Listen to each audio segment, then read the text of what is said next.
Hello, everybody. Welcome to another episode of Inquiring Together.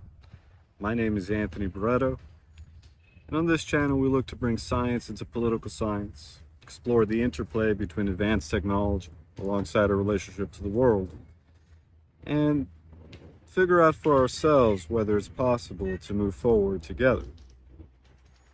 In this episode, we ask, are we individuals in the first place? Now, this question may be one which may be at first seen as a not serious question, that it is an assumption and a conclusion that is readily made, so it must be accurate. It is an assumption and conclusion of which large swaths of society is based upon. And so, as an audience, as a listener, that assumption and conclusion needs to be lifted in order to ask such a question. So, to begin, perhaps we should ask whether such a listening is possible, such an attention to discovering for ourselves whether if we are individuals in the first place is possible. And also, why is it that we want to find out whether we are individuals or not? Perhaps it would be one of two reasons. Either, as an audience, there is an interest in discovering whether the inner conflict of which an individual audience member feels or goes through can ever come to an end, whether it can ever be resolved, whether depression, loneliness, anxiety, fear, all of the sorrow of which can arise on a daily basis, can arise in moments in an individual's life, whether there can be a resolution to it upon lifting the assumption and or the conclusion of there being an individual separate from the conflict. On the other hand, perhaps an individual audience member is looking to find whether outer conflict can ever be resolved.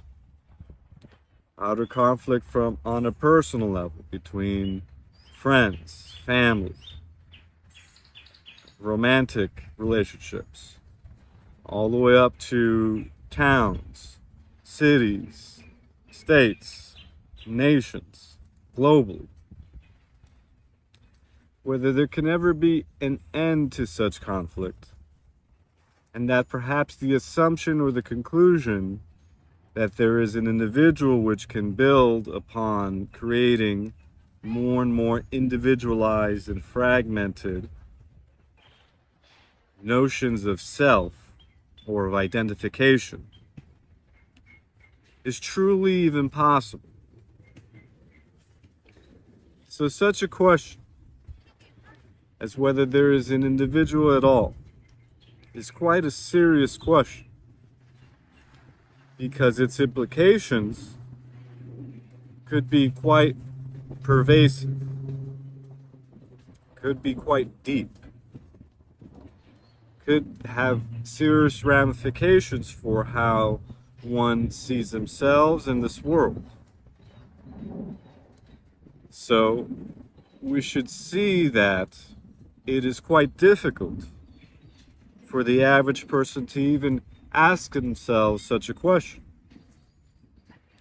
which lends back to the question of whether there is a listening or an attention which can lift the blockage as to answering this question. And the blockage is the construction of what society should be, what society needs to be. what an individual is, what they consist of, and all that has to do with the separation between thinker and thought. Because once there's a questioning of whether there's an individual or not, there has to be a description as to what individuates an individual. What individuates an individual can be, amongst other things, nationality, religion, ideology,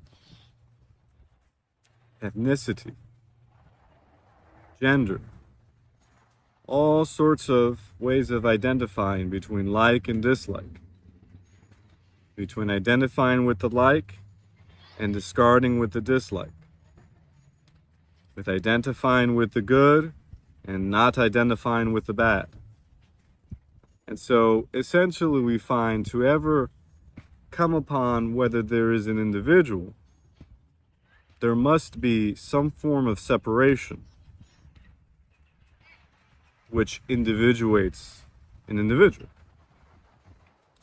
So the quality of attention to come to whether it is possible to find, even possible to find, whether we are truly individuals, such quality of attention cannot be one which incurs, engenders, or is based upon separation. So, such quality of attention then can pinpoint and find for itself, perhaps, that the speaker and the audience are not two separate things. The speaker being tied to the audience, to the listener, through a mechanism known as thought, memory. Which means there's nothing separate here that is being said which is going to have you know something that you didn't know, which will come upon such an answer to whether we are individuals in the first place.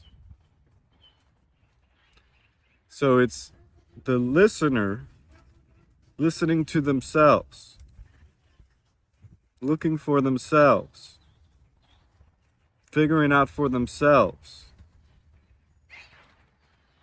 in combination with the speaker figuring out for themselves as well. So it is not a sort of exchange where we are inquiring apart, where the audience has their knowledge, memory, and experience, and the speaker has knowledge, memory, and experience, and we exchange knowledge, memory, and experience, what you think, what I think, and we swirl around knowledge, memory, and experience and enter into agreement or disagreement or whatnot. All of it implies that there is an individual or individuals. So that is not the question or the approach that this exchange will take. And so this quality of attention, which is not prompted anywhere, because we could see this for ourselves. We could see in every story told, in every serious discussion on politics, law, arts or entertainment, science, it is all a matter of inquiring apart, which turns into debate, which turns into the problems born out of knowledge, memory, and experience, looking to be solved within knowledge, memory, and experience.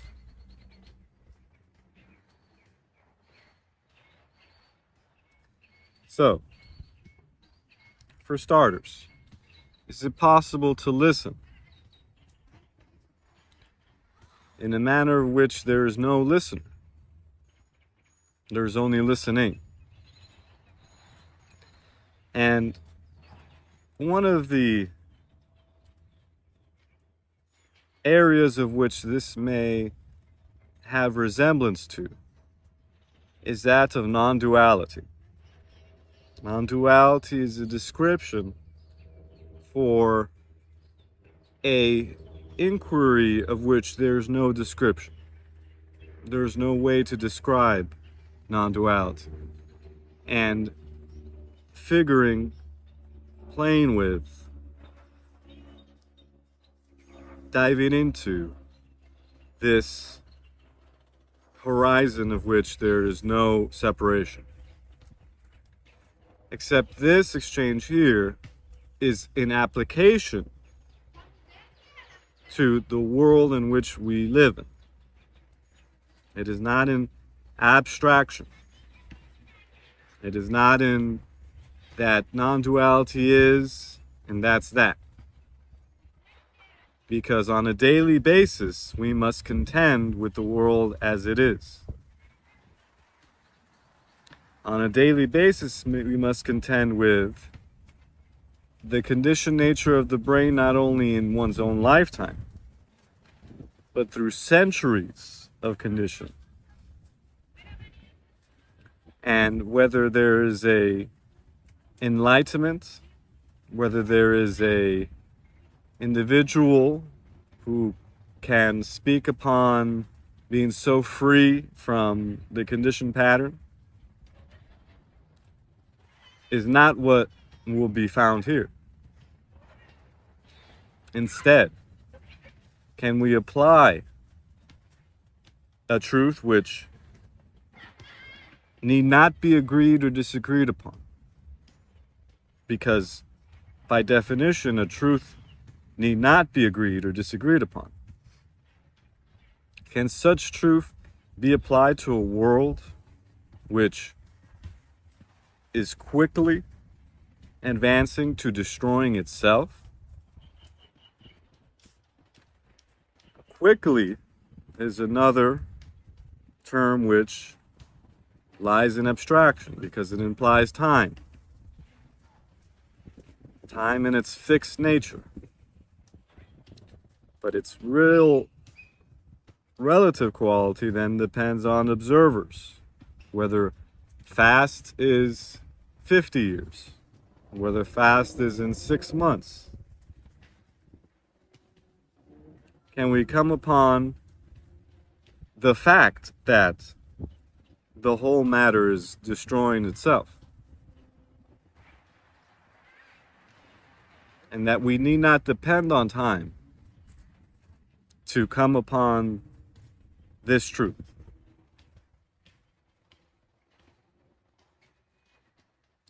Because the manner in which this world can destroy itself is at an instant. Is it not? It is possible, it is a fact, that this world can engage in mutually assured destruction.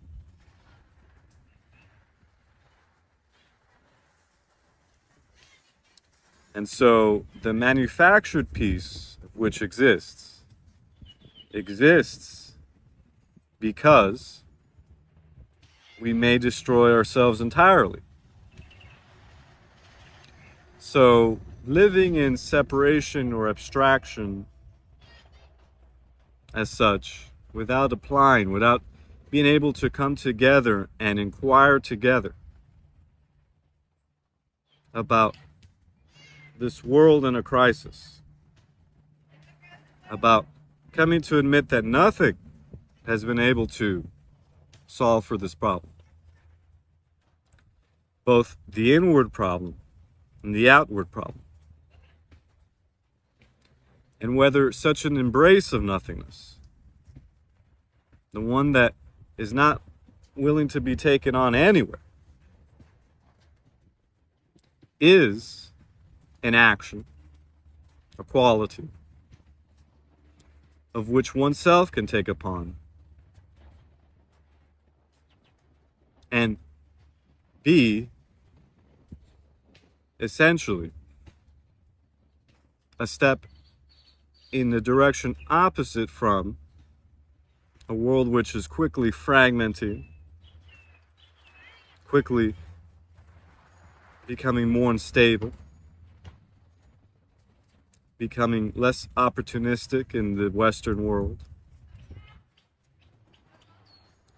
becoming founded on machines and computers which can think faster than the average person already.